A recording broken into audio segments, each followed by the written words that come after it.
All right, hey, what's up, guys? We have Laurel Kassor here to talk about astrology. So, how's it going today, Laurel? How you doing? It's going great. I've had a busy day, saw some clients, read some charts. It's been great. Yeah, cool. So, can you tell us a little bit about yourself since this is the first time I've met you? Yeah, absolutely. So my name's Laurel. I live in North Carolina, and I am a professional astrologer and intuitive alignment life coach.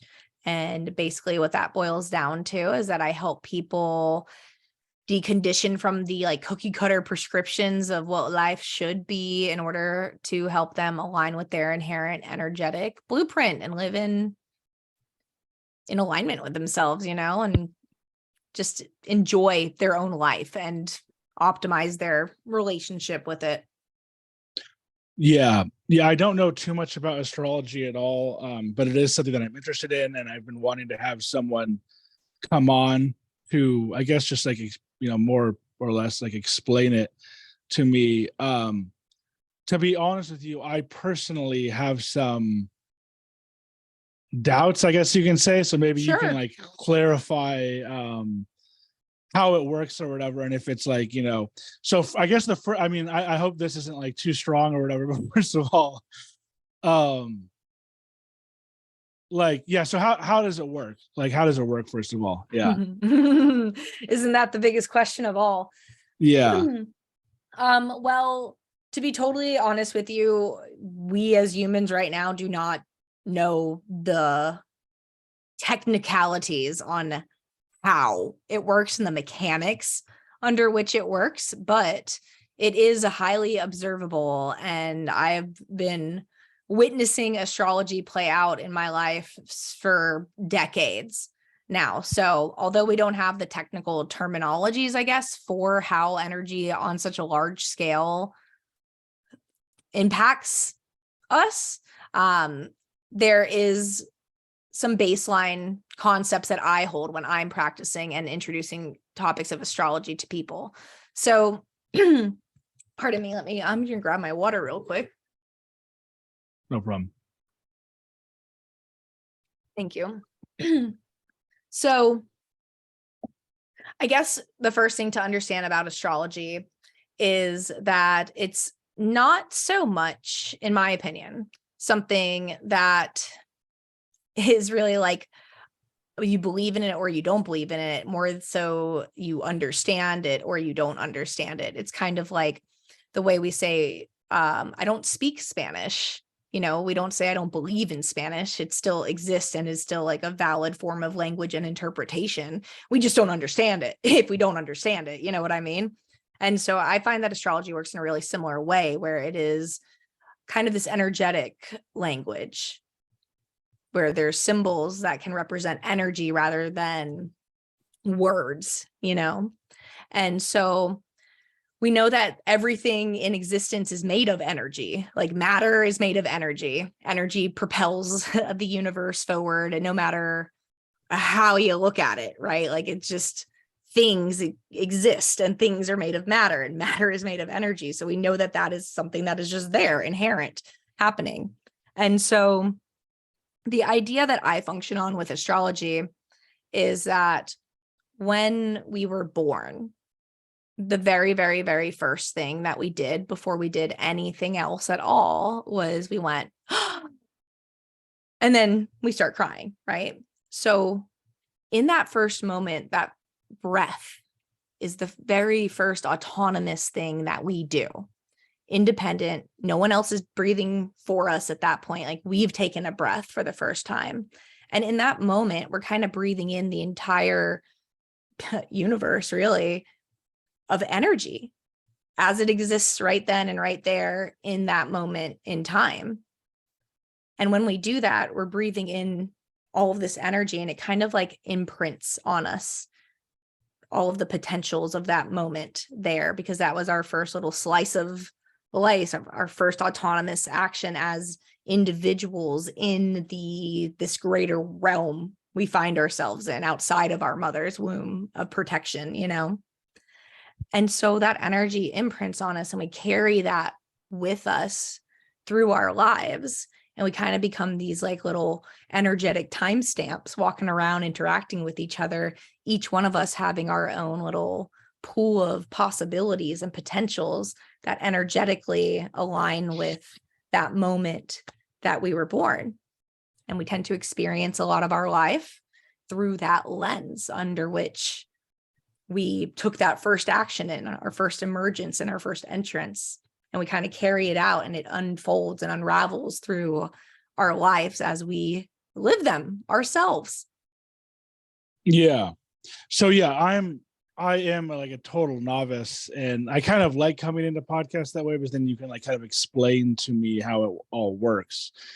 But it's all kind of, what I do know is that it's all kind of based, like you just said, based on when you were born. And then that has to do kind of like with the stars and the planets and all that, Yeah. right? Yeah. So like when you were born, mainly the month, right? Just the month that you were born in. Oh, hell no, buddy. It's so much more intricate than that. The minute you were Down born. to the minute. Very much so. Yeah. Okay. You're breathing in all of that energy as it was in that moment that you took that first breath. And that moment is what impacts on you, what imprints on you. The sky is constantly changing, which is why we all have very different experiences and manifestations in our own lives. But it's down to the minute that you were born. Yeah, but astrologers in general have like names for the months, right? Like Capricorn, Yeah, those are signs. Libras. Okay, those are signs. Mhm. So do you kind of like have all the knowledge for the literal minute? So if I was going to you would, and I would tell you exactly when I was born, like you would know exactly, kind of like Well, I mean, what I was have going on. software that pulls up the maps of the sky. But yeah, if you gave me your birth date, your birth time, and your birthplace, I would be able to pull up that chart and see this entire energetic blueprint for your basic disposition, experiences, perspectives, strengths, weaknesses, challenges.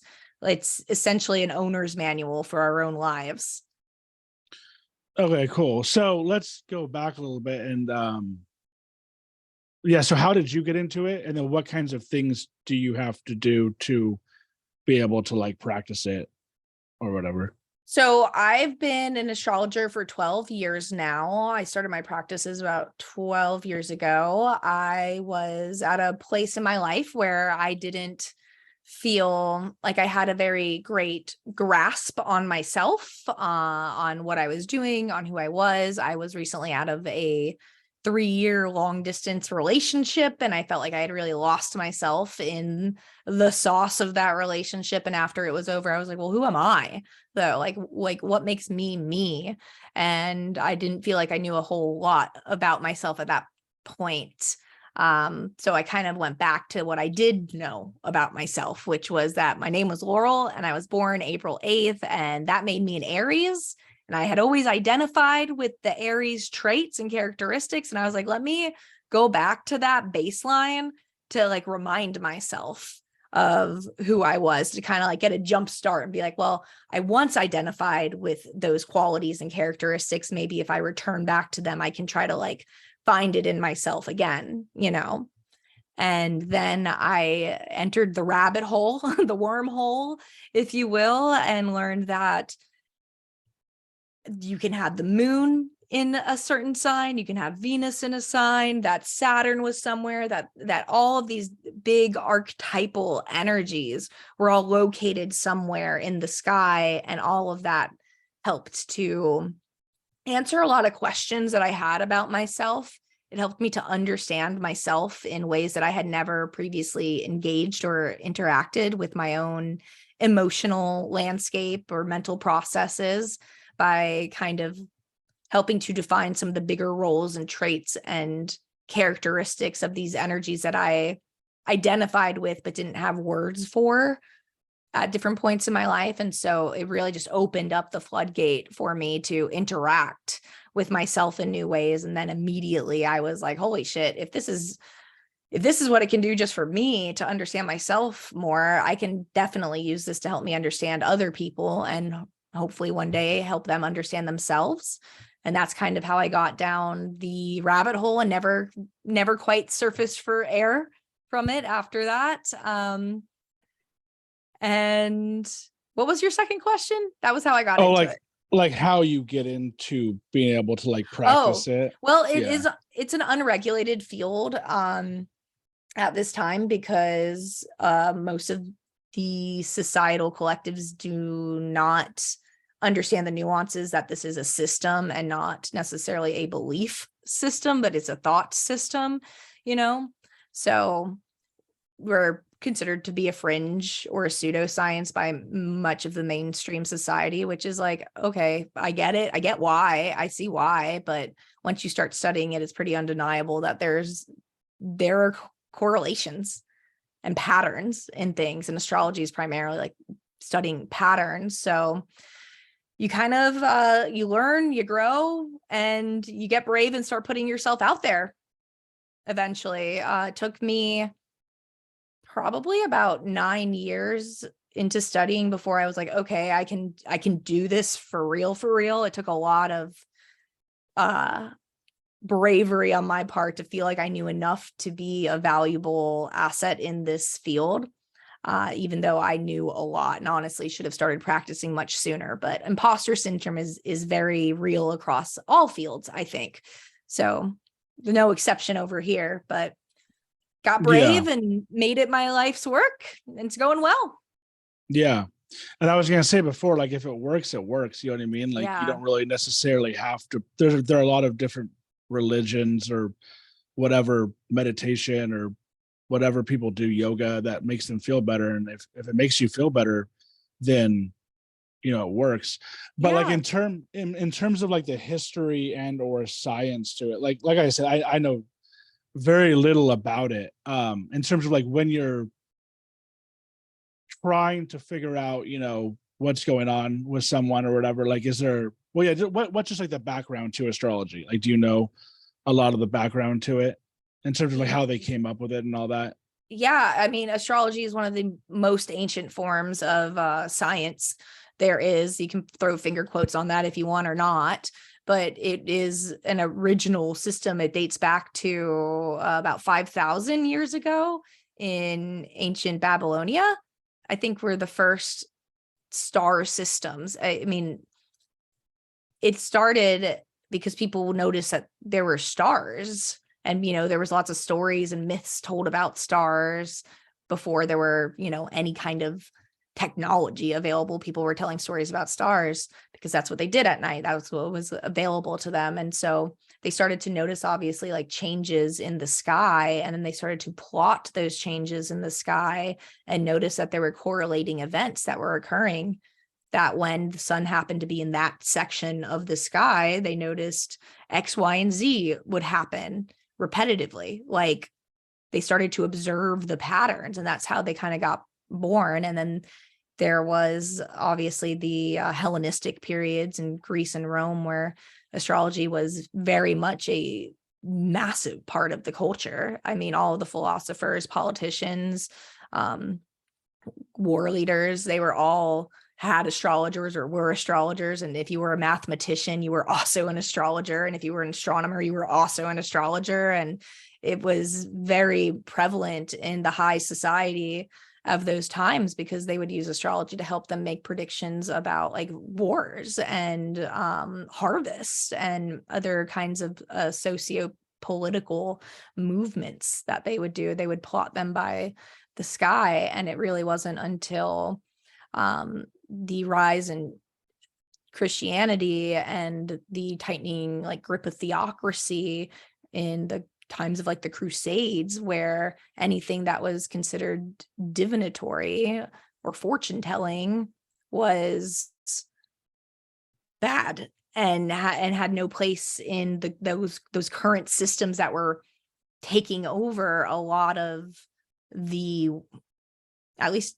Europe-esque Western cultures at those times. And so a lot of astrology and other like non-Judeo-Christian texts were burned, and it was given the kind of reputation that it is recovering from presently. there. And that's like a little bit of its history there. But it Yeah. it used to be like astronomy was actually, I believe, created as a form to get a better grasp on astrology. Like they needed to be able to predict and map these cycles so that they can make better interpretations, which is how they started studying the lengths of time that it took celestial bodies like move across the sky and do their thing, you know? Yeah. And is it correlated at all with like being like a psychic or like a medium? Like are those kind of intertwined at all, or are those completely separate? Not necessarily. They don't have to be. That's one of the things I actually love most about astrology. It's a very practical spiritual tool. Like you do find it a lot in the spiritual or the woo communities. And I myself am quite a spiritualist, but I like to take a very practical approach to astrology. It's something that we can use to help us understand things in our lives. You know, it might not be for everybody. Like you were saying earlier, there are many different routes to truth. Some people take like astrology, some people take Catholicism, some people take nothing at all, you know, and they can all, many pass the same principles and ideas, but you don't have to be inherently like a spiritualist type of person to benefit from astrology. It's a tool like anything else, like a weather forecast is a tool, you know. It's like if you know what to expect energetically, which is what astrology can tell us, then you can better tailor your responses to what's happening around you, just like It's if the cutting out like a weatherman. little bit. It was cutting out on your end too earlier, but it came back. Am I okay? Yeah, yeah. So it's like a Yeah. weatherman says it's going to rain and then you grab an umbrella, you know, it's like you don't have to buy into every little bit of it to still benefit and to still use it.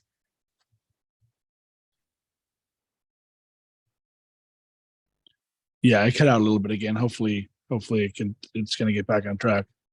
But yeah, I feel like now we're kind of living in, I guess they call it like postmodernism or whatever, where it's like there is no truth. Like what may be truth, what may be truth to you may not be truth to me, Yeah. right? So it's like who am I to judge what you believe? Who are you to judge what I believe? It's like who knows what's true. But yeah, so for the most part, when your clients go to you, would you say that like pretty much like 100% of the time that your read on them is correct? Is it pretty much always correct, or are there certain situations where it just turns out not to be true? Whatever's going on in their life. So usually I would say that I have like a pretty high accuracy rate, probably like 90 to 90, like 90 to 95% of the time. It's pretty spot on.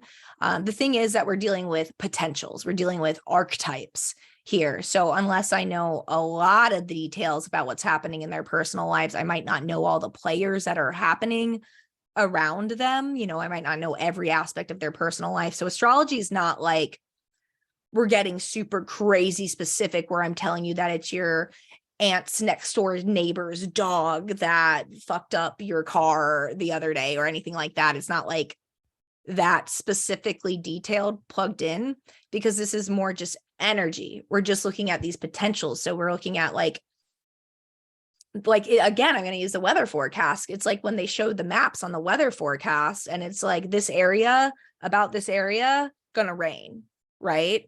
You might be Yeah. in that area, but maybe the cloud is like stopped half a mile from your house or something. You know what I mean? Like maybe less, like whatever, where it's like it's pretty freaking accurate most of the time.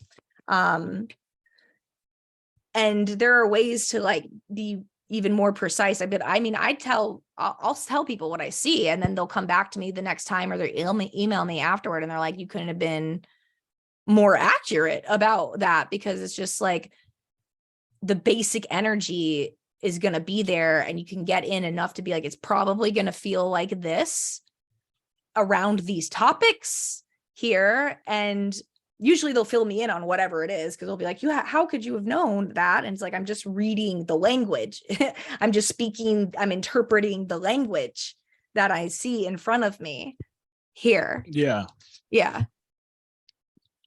Yeah. And what do you think's going on with all of it? Do you think it's just kind of like you said, the way that the stars or planets or sun or whatever was aligned, or just whatever was going on during that period is somehow kind of affecting, like we don't really know why or how, it just kind of Energy. is. It's energies and it's vibrations and it's frequencies. I mean, people talk all the time. They're like, how could a planet affect me? It's so far away. But it's like the fucking moon controls our tides. Like that shit's pretty far away. And the state of Earth's ebb and flow depends on it. You know, it's all vibrational. It's gravity, it's frequency. It's like, I don't know exactly how all the details work together perfectly, but I know that things are interconnected. I know that energy affects energy. You know, that's like basic physics stuff. There is just, there's energy that impacts itself and each other energy around it. And if everything is made up of energy, everything's impacting itself all the time. And anyway, so and for me, I'm the type of person that like, I don't need to know how my microwave works to use my microwave. You know, I don't need to know every detail of what's under my car's hood to drive my car. I just know that it works and that I can do something productive with it. Yeah, I totally agree. And there's a lot of stuff going on like in physics or whatever else that like quantum, like hello. Yeah, like we just don't really know why or how it's working the way it is. So yeah, I agree with you there.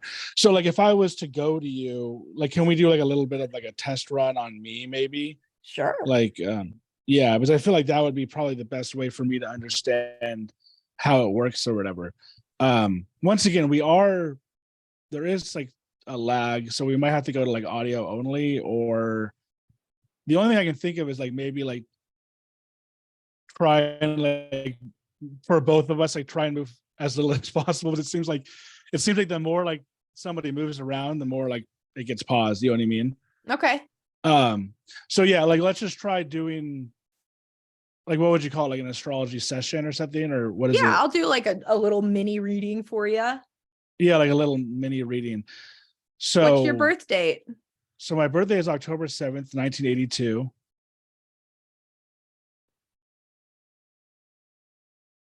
And what time were you born? I don't know the exact time. I don't even know if I'd be able to get that right now. Do you know if it's like AM or PM or anything? For some reason, I want to say AM, like really early in the morning. Like before the sun is up? I think so, yeah.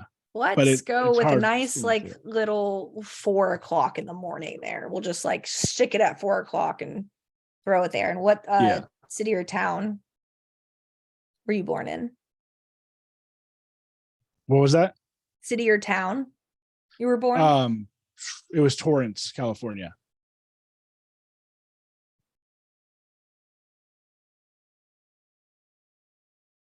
Okay.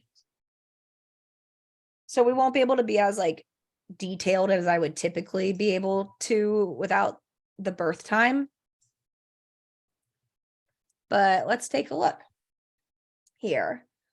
So you have your sun in Libra and your moon's in Gemini. So we could probably just work with a little bit of that energy there. So what's funny is that your podcast, it's called Conversations with Strangers. Yeah. Right. So one of the interesting things about your sun sign, which is your inherent energy, like your identity, how you view yourself, what you value, is that it's in Libra, which is the sign that has to do with relating and connecting with other people who are not you, people who have different experiences than you, and finding ways to balance and harmonize relationships with other people. There is probably a strong sense of like fairness and like justice that runs through you. Like what is fair to you is something that would be very, very important. Being treated fairly would probably be something that you would deeply value. And with your moon in Gemini, so our moon is our inner self. It's like our emotional self, how we interact with ourselves emotionally, our instincts, our intuition is moon, how we feel cared for and secure. That has to do with the moon sign, where the moon was. And your moon's in Gemini, which is a very social sign. So this usually makes someone very quick, chatty, vocal. They like to share their thoughts with other people. They would like to bounce their ideas around and communicate. So there's like this double energy coming in already of like being social and wanting to sample ideas and communicate and asking questions. You might find yourself as a question asker. Well, why this? Why that? This, that. Because Gemini as an energy wants to learn. It's really information oriented. It wants to kind of do a little bit of a jack of all trades, master of none kind of vibe there. So it can like talk a little bit about all of the things, and is constantly looking to like learn. So emotionally, there's a lot of being like analytical, thinking about feelings. Writing is probably like writing, podcasting, honestly, is a good way to engage with your own emotions about different topics, because you get to like talk about, what do I feel about these things? And it also would please some of that Libra sun energy that you have as well, of like bringing in some of that, like, well, let me relate to other people. Like, let me bring people in where I don't know things so we can satisfy some of that emotional curiosity there. So that's kind of a cool little harmony that you have going on. It's also really nice that your sun and your moon were in really what's called a harmonious position with each other, which means that like being who you are, connecting with yourself is not something that is a problem for you. It's like who you are and what you need, they flow pretty easily together, which gives you a lot of creative drive there to make action, to take action, to do something with the thoughts in your head and the feelings that you're having, and find ways to bring them out in valuable ways. Yeah, for sure. I mean, all that sounds correct to me, So what are some things that I could like, I don't really want to say like what's like, what's the point of it, but it's like, what are some ways that I can kind of, I guess, learn from this, or like, you know what I mean? Like just kind of like knowing, like it's just a way for me to like know myself, or is there like, yeah, kind that's of like, definitely a lot of the draw to it for a lot of people. A lot of like, I came to it because I was like, I need some guidance on like, what is my direction? Where should I be placing my energy? Now, you're someone who, I mentioned that sun and that moon, nice positioning there, where it's pretty seamless for you to like do things with your own thoughts. There's not a lot of personal resistance that you experience there, but not everyone has that. Like some people, they face a lot of internal blockages because they can't quite conceptualize different parts of themselves with ease. You have a very nice aspect where it's pretty easy for you to know who you are and how to get there and do all those things, because there's a nice flow of energy there. But somebody else might not know how to do that and might need more words, or ideas or concepts in order to understand differing and maybe struggle points in their own energy there. It helps to raise awareness so that you can show up to your own life, your own experiences with a greater sense of agency and autonomy. If you know really well what your predispositions are and you're not a fan of yourself in certain ways, when you understand how that energy functions, what motivates it, it can help you to channel and redirect energy in order to find things that still hit the marks, but are actually productive for you. We can get caught in our own loops really, really easily. We can get caught in our own cycles where it's hard to break out or get perspective on a different direction or a different avenue or just a different way to think or do things. And so astrology can help us like get outside of ourselves a little bit, take a unbiased look at what we need to be taking a look at in order to understand how we can invoke more of our own willpower instead of just getting caught in our own loops and channels. Yeah, for sure. And then what about like relationships and stuff like that? Do you give kind of like relationship advice based on the astrology? Yeah, so I love synastry and compatibility charts. They're very, very fun. But I don't tell people that they should only be with this sign or that sign or be careful of Scorpios or anything like that. I find that very counterproductive. If the point that I take away and approach astrology with is to understand and hold more compassion for ourselves and each other, then it would be silly to be like, don't date a Capricorn. Like, that would be ridiculous, because if somebody has something to offer you, you probably have something to learn from it, is my stance on that too. But I really do take the stance of like helping my clients to make informed decisions about their own actions when it comes to relationships and how they relate and what their relationship needs are, so that they can be empowered in their own decision-making processes for their lives. I'm not in the business of telling people how to live. I'm just here to help inform so they can make better decisions for themselves. Yeah. And so is most of your business from home, like kind of like over Zoom calls and stuff like that? Yeah, most of it is. I have clients all over the country, and I do readings locally. There's a metaphysical shop not too far from here where I do readings at monthly. I do events. I just did a fundraising event on Friday for a gala for a really great organization called No Woman, No Girl. So that was a delight. I do like birthday parties. If somebody is like having a birthday party, they want to have an astrologer, I'll turn up to those. But my client work is primarily done through Zoom virtually. Okay. And how do you find most of your clients? I find them online, a lot of them word of mouth, a lot of recommendations too. But I host workshops online teaching people about astrology, how to read a birth chart, what the fuck they're looking at when they see a birth chart in front of them, how to use it and Okay. leverage it. Yeah. Yeah. And then in terms of like pop culture stuff, I know that astrology is very popular, more so probably among women, right? I don't know if that could not be true, but in terms of pop culture, like, are you like, can you name, I guess, like name some celebrities where it's like, okay, this person is this, and so they're probably gonna like act, or they are, Yeah, like some examples actually, maybe, I don't know. yeah, I actually have a whole podcast of my own dedicated to just this topic.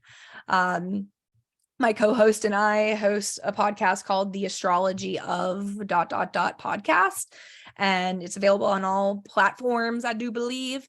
And what we do is we look at prolific people's birth charts, and we go in and we identify the commonalities and the differences and what their charts indicated and their lived experiences that we use to help back it up and provide like some lived evidence for what we're seeing in the charts and how it energetically plays out. And season 1 of the podcast has been the astrology of killers. And so we have our entire first season out now. And it's just a bunch of mostly serial killers, but a couple of crime of passion people. But we did find that in the couple of crime of passion folks that we did, they were both Cancer suns. And that was Jodi Arias and OJ Simpson. So that was really interesting to see that, like, Cancer, which is known to be a very emotional and protective sign and energy, showed up a lot in the crime of passion charts, where people were killing out of emotions that they were experiencing. So that was very interesting. We also saw a lot of Pisces energy in some of these serial killer charts, which was very fascinating because most of the time people associate Pisces with being very sweet and kind and creative and empathetic and lacking boundaries and all this like kind of nice, floaty, dreamy kind of energy with Pisces. But then it's like you put it into the context where there are a bunch of serial killers with these energies, and it makes you be like, okay, so that sweet stuff, that's just one side of it. There's something else going on here. And so in our research with that, what we kind of came to was that Pisces, while it is a really nice and sweet and cute energy, one of its main qualities is that it's really impressionable. That Pisces will fill the container it finds itself in. It's highly adaptive, very flexible, and sensitive. And so Pisces is actually represented by the fish. So a good analogy, I guess I could give for this is that like the fish is born in toxic water. It doesn't know that the water is poisonous. It just swims in it. It just lives in it. It's not until you would take it out and try to put it into healthy water where it would be like, oh shit, wow, it's really different out here, So the point of the Pisces energy is that it really just takes on the environment in which it was like, it finds itself in. And most of the serial killers who did have a strong Pisces energy had really fucked up shit childhoods. And so it was kind of like their energy just filled up these kind of already unstable containers and then just went with it, because that's what kind of Pisces does. It just flows. It just goes in the direction that the energy is taking it. And so seeing that in serial killer charts was really very interesting. Just noting all that sweet energy is not sweet when it's not kind of tempered to be. Yeah.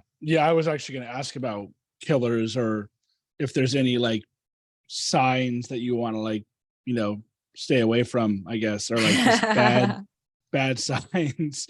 So it sounds like Pisces. Well, Pisces it's not it's not bad. It's just, it's not bad, be. But that's the thing. And that's exactly the thing, because part of the reason we started this podcast was just to explore the idea that like astrology helps us to understand the human experience. It's like I share energy traits with Jeffrey Dahmer, and I am not doing what he did, but there are certain similarities of experiences that we've shared. So we really wanted to explore like, what does it mean to be human? That there are so many sides to being human, to having a human experience. And there are 12 basic archetypal energies. Needless to say, people are going to share and overlap with some of their energies. So like, what happens to make one Pisces be so creative? And Kurt Cobain was a Pisces too. Like, what happens to make someone like super creative and then one person is John Wayne Gacy? You know what I mean? Yeah. But then it's like, at the same time, as much as we would hate to admit it, and it's not cute to say so, he was creative. Like, no one did what he did. That was all very original and very much his own thing. It's not good what he did, but you gotta say, you can't deny the fact that he wasn't creative in what he was doing. So there are still tenets, there are still traits that even when they're not manifesting in desirable ways, that still hold true between all these energies. And so it's really about just understanding where their free will failed them. And they just fucking went with whatever impulses that they had, and did not stop to try to grow from their energy and what was going on, to redirect themselves. Yeah. And if you can really quickly go over like an overview of all the different signs. I know there's probably a lot to say on each one. There is. Okay. But if you can maybe just go over like each month and then the basics, I guess, for each one. Sure. Okay. So the zodiac wheel starts at Aries. The astrological new year is Aries, which is the end of March into the endish of April there. So most of April is Aries, and they are instigators, they are bold, they're dynamic, they're energetic, very like pioneer, fresh on the scene, very individualistic in their energy. And then you have from April like 20-ish until like May 20-ish, you have Taurus, and they are stable, grounded, dependable, stubborn. It's about like rooting in with them. They're very comfort oriented as well. Then May 20th to June 20-ish is Gemini, and that is very communicative, sharing, exchanging ideas, talking, networking, learning, very, very like quick, lots of wanting to gain a little about a lot, like I said earlier with Gemini. Then from June 20-ish to July 20-ish, you have Cancer, which is about feelings and nurture and caretaking and giving and receiving and protection. Cancer is a relatively indirect energy, and it will tend to like sidestep. It doesn't really like conflict that much, but it is very motherly in general as an energy there, very feeling oriented, family oriented. Then after Cancer, so July, late July into August 20 something, 20-ish usually, is Leo. And Leo is bold, bright, show-stopping, dramatic. They love to be seen. They love to be witnessed. Leo is the kind of stereotypical leader type energy. After Leo, you have Virgo from August 20-ish until September 20-ish. And Virgo is more analytical. It's very detail oriented. It's very practical. It's methodical. It likes to organize and sift and discern information into what is usable and what is not usable. Virgo has a rap for being critical because of their ability to discern things. And yeah, Virgo's main shtick is to optimize and make things more efficient. That's what Virgo wants to do. After Virgo, you have Libra from September 20-ish till October 20-ish. And Libra is the sign of other. So it's really other oriented. It's about collaborating, relating, sharing, connecting with other people. It tends to be a charming and well-liked and charismatic type of energy. And it is also quite indecisive because it's constantly trying to like weigh out options there, and fairness, justice, balance very tend to be tied up into Libra. After Libra, there is Scorpio, who is October 20-ish to November 20-ish. And that energy is a little bit more intense. It goes deep. It's very investigative, probing. Scorpio likes to get in to the depths of situations. It also tends to be quite private and will not let just anyone know about them. You kind of have to earn trust with Scorpios and kind of prove that you're somebody that they would want to exchange their energy with. It's also a protective sign as well. After Scorpio, from late November 20-ish to December 20-ish, we have Sagittarius. And Sagittarius is really much wilder energy than some of the signs that came before it. It really likes to expand, it likes to travel, it likes to experience new things. It tends to really enjoy philosophy or spirituality or any big kind of umbrella topic Sagittarius really likes to engage with, but it really is freedom oriented in a lot of ways. Sagittarius is out there to roam, to adventure, to explore. Capricorn comes next, and that would be December 20-ish until January 20-ish. And that is way more about building, about progress, about next steps, about what are we aiming for? What are we achieving? It's a more serious type of energy. and it really likes to go for its goals. It's really goal oriented and motivated. After Capricorn is Aquarius, and Aquarius is January 20-ish until February 20-ish. And Aquarius is about innovations, doing things differently, spinning things around a little bit there. Aquarius wants progress, and it's very group oriented. It's about social kind of groups, social constructs there. Aquarius is really highly analytical energy and really likes a big picture and to like problem solve. And lastly, we have Pisces, February 20-ish, usually actually February 18th until about March 20-ish. And Pisces is super creative, kind of boundless energy. One of the things that Pisces can struggle with is having boundaries, because Pisces is about kind of the unity of all things, coalescing together, everything coming back into itself, the lack of division between everything. Pisces is dreamy, kind a lot of the time, but not always. Again, highly very impressionable and subject to their environments. Okay, great. That was a good summarization.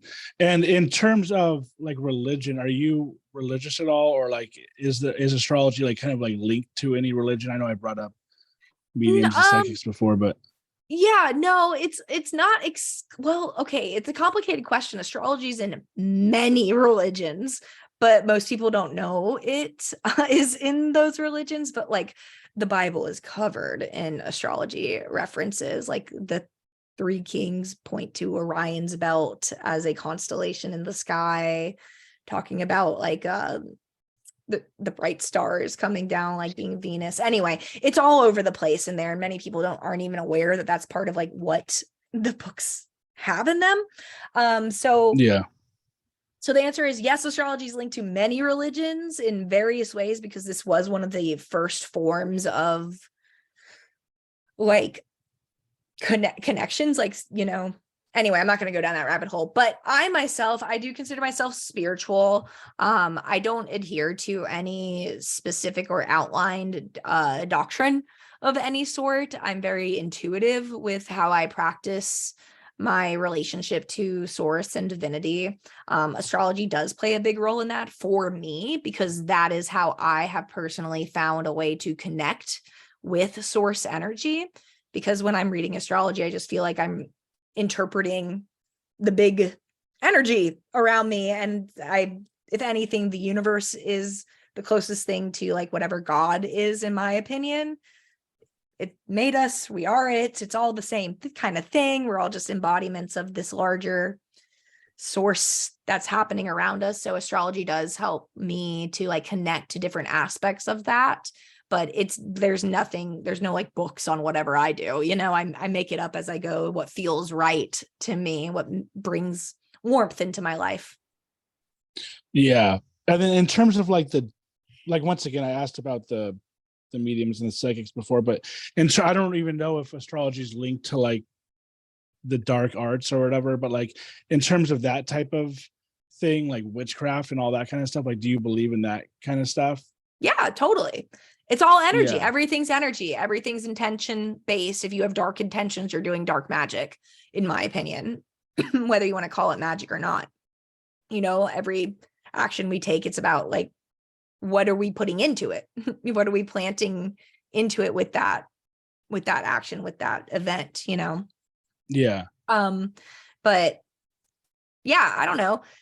Astrology is used in all kinds of different crafts, for sure, witchcraft and otherwise. But it doesn't have to be inherently tied. Like you can practice astrology without entering into any spiritual like realms or getting tied up into any belief systems. You could just use it as a tool, as a system, as a language there, or you can make it very deeply intimate and personal in your own connection to source or the universe, which is the route that I personally take but it's just really cool that it's not limited. Like you don't have to sign up for one to use the other.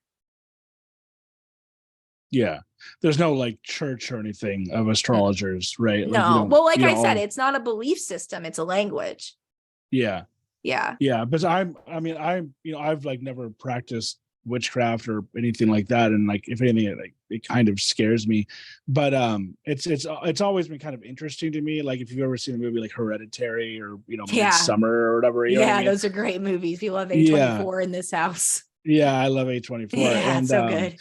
it's always just been kind of interesting to me, but it's like you always hear about somebody playing with the Ouija board or whatever, and like crazy shit happens. And have you ever like messed around, like delved in, like played with a Oh yeah, Ouija no, board I or fucked hard with Ouija boards growing up, but like that was before I was interested in astrology even, it was like tangentially in my awareness. But yeah, I think that there's a really easy bridge between astrology and what I call like the fringe or the occult there. And I think that that all spans back to like some of that history we were talking about, where like when Christianity came and said like all divinatory stuff, bye, like we'll burn it, get it out of here. It all got lumped in together there as these are all related topics. And so it's easy to go from Ouija boards to astrology and think that they're like super connected, but they fall in the same, there's a Venn diagram and they fall in the same space in a way, but astrology then has its whole other nuances to it where we're not speaking to spirits when we're yeah. practicing astrology. We're interpreting energy. Yeah. Yeah, for sure. And then like, yeah, it sounds similar to kind of like consciousness. They're like, I've had a couple of people on recently who have talked to me about consciousness, and I've always kind of like viewed the world as like, I have my brain, like, like basically I don't know if you know about like materialism and idealism. Yeah. Yeah. So I've always viewed the world like I see this desk, it's really here, and everything just kind of like the way that I see it, I'm just seeing it through my brain. But then I've had people on who have come on and said, like, no, like they think we're actually living in consciousness. And it sounds like the way that you look at things is more of kind of like we're living in consciousness, like you said with the I forgot the language you used, but like energy or whatever, like everything is just kind of energy. And Everything is yeah, energy. I mean, like that's very science. I mean, it's a very basic scientific fact, but like you look up energy, there's science on it. that is what is moving us, like yeah, that is what we are made of, matter and energy. And yeah, I think astrology is just kind of a way to, I've described it before as coding. Like some people like to say that we live in a simulation, right? yeah, And if we do, then we're like NPCs walking around, and what you see and feel is just like what was coded in for us, right? yeah, And yeah, if exactly. you can, the way I like looking at astrology as like our coding, like each NPC does have its own code. And in a way, we're kind of all NPCs in each other's lives because we're only controlling us, right? Like we're only doing this from our vantage point here. And I kind of get a giggle out of the idea that the birth chart and using astrology is like looking at the coding for like, what is the route that we take through our lives?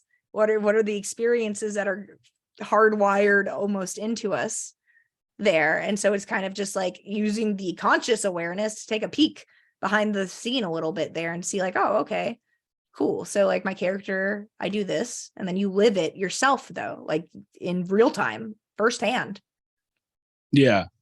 Yeah, I think most people go around, just not knowing, like you said, who they are, not even like really thinking about unless you are into astrology, not really thinking about, when you were born or anything like that. And like like you said, you kind of have, you don't know what to do with your life because you don't even know who you are. You don't know why anything's making you tick a certain way.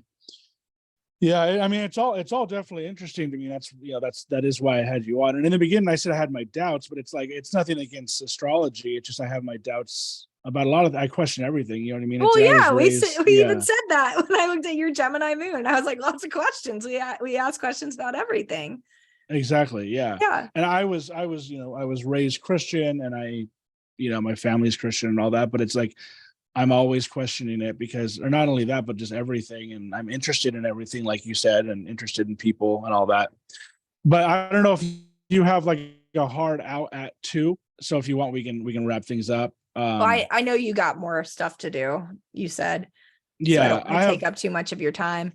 Yeah, I have more. I for some, I like I told you before, I booked like, as I don't know, as of right now 4. I'm gonna try and cancel the next one because I don't know what happened, but the last guy just like decided he wanted to do it like right away, and I was like, whatever, I'll do it before this one. But anyways, so yeah, I usually wrap it up with like you said, you liked 824. I usually ask like, what podcasts are you into? Movies, TV shows, music, anything. And then Yeah. also, obviously, you can plug your own podcast and anything else you want. Cool. Sounds good. Yeah. So go ahead and. Okay, so just like what I'm watching. Okay. Oh yeah, just like stuff Or that like, you're like the reason I asked this question was like, I listen to a ton of podcasts. I'm trying to find movies, TV shows, even music, everything. And so I figured it's just a good idea to ask the yeah, okay. yeah. Recommendations for a movie. Just last night I introduced my friend to Memento. If you haven't seen Memento, 10 out of 10, recommend. Super confusing. Like, I don't think I've watched it multiple times and I don't think I fully understand it Oh still. man, it's a But a good wild. movie. Oh, it's so good. I recently watched for the first time Ex Machina. Yeah, Wow, blew my that's very mind. I good. was like, Yeah. yo, Yeah. this is where it's at. So those are Yeah. a couple of movies I watched recently, but I've been keeping up with Last of Us on the old Max, and that's been a delight to watch. What a good storytelling capability. Been very into that. Yeah. My girlfriend was watching that last night. I'm not as into it as I thought I would be. It's not like I think it's bad or anything. It's just maybe a little bit played out on the zombie thing. But yeah, overall it's good. Yeah. I like the human components of the stories. I've been actually grateful that they haven't been focusing crazy hard on the zombie parts of it, but yeah, but Yeah. that's good. And yeah, y'all can listen to my podcast, the Astrology of ... podcast, on Apple and Spotify and all of the major places. You can find us at the Astrology of Podcast on Instagram. And my personal website for my astrological work is attunedalignment.com. And you can find me on Instagram at attuned, ATTUNED_alignment. And that's where I'm located. And thank you so much for having me on, Micah. This has been fun. You asked some different questions than other people who have interviewed me, which is really fun. So Yeah. appreciate that. No problem. Thanks for being open-minded. Oh yeah. I mean, that's the thing. I don't want to come off like I wasn't open-minded, but this has been probably one podcast where I just felt like I wasn't prepared enough, because I was like, I know a lot about astrology, but really I just don't. And I probably could have done a little bit more research before, but to ask you more questions.